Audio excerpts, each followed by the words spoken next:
Buenas tardes, maestro. En este video voy a hablar sobre el nuevo criticismo. Más que una corriente, el nuevo criticismo representa una actitud crítica, es decir, que no cuenta con un respaldo lingüístico, con reflexiones sobre el valor de la lengua literaria, sino que emerge en un enfrentamiento contra la crítica periodística que se venía desarrollando en esa época de Estados Unidos en las primeras décadas del siglo XX. Está tomando el título del ensayo principal de John Crow Rumsey sobre la poesía. Se aplica a la tendencia dominante dentro de la crítica literaria estadounidense entre las décadas de 1930 y 1940.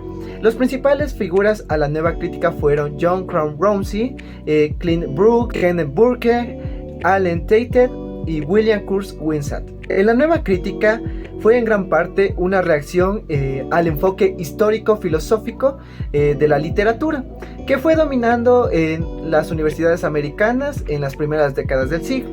Y como en el caso de Ivor Armstrong Richard y Sir William Epsom, con sus características énfasis en la lectura atenta de textos individuales, el poema se trata como una unidad de significado autónomo y autosuficiente, que no tiene que ser explicado en términos de personalidad o biografía de su autor o en términos de factores históricos o sociales. La tarea del crítico es, por tanto, el examen más cercano posible de lo que el poema dice como poema.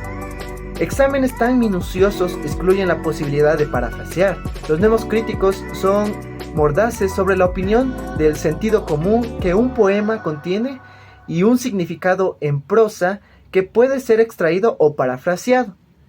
Brooks es muy crítico en la insistencia de Epsom en tratar de extraer un significado político latente. William y Beardsley advierte a los críticos de los peligros de la falacia afectiva, de la falacia intencional, la falacia de la imitación y de la falacia de la comunicación. En la poesía moderna y la tradición, Clint Brooks habla de la necesidad de una revolución crítica del orden de la revuelta romántica. La frecuencia con la que los modernos se basan en cambios de tono, de la ironía y declaraciones indirectas en lugar de directas para usar la terminología característica de todos los nuevos críticos es una indicación de cuán profundamente arraigadas están estas obras en la tradición que pone tanto énfasis en el ingenio y en la presunción. Para Brooks, el lenguaje de la poesía es el lenguaje de la paradoja.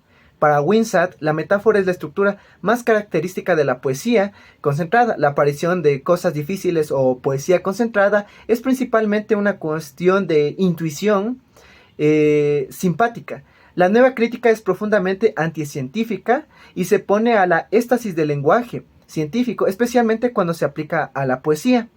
La autosuficiencia atribuía al poema. La nueva crítica está bien descrita por Brooks. La unidad característica de un poema radica en la ubicación de las tensiones de crear mediante el uso de preposiciones, metáforas, símbolos y paradojas. La unificación que se produce no es lógico, sino dramático y emotiva. Se basa en la relación crucial en cada elemento que forma el todo. La estructura esencial se relaciona con el complejo de actitudes retrasadas en el poema. Brooks admite de la nueva crítica es que se basa en casi la tautología, que insiste en que en el significado del poema es lo que el poema dice como poema. Como señala Christopher Norris, el poema afirma la poesía, mientras que la teoría confirma el poema, dentro de sus propios límites formales.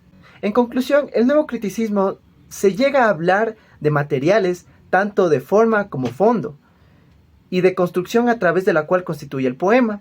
En esto coincide con el formalismo ruso, pero se diferencia en todo lo demás. Si el nuevo criticismo opina que la construcción en el poema es algo cuyo servicio está la manipulación, el formalismo ruso piensa que lo constituye el poema. Es precisamente la manipulación, es decir, literariedad. Gracias por ver el video.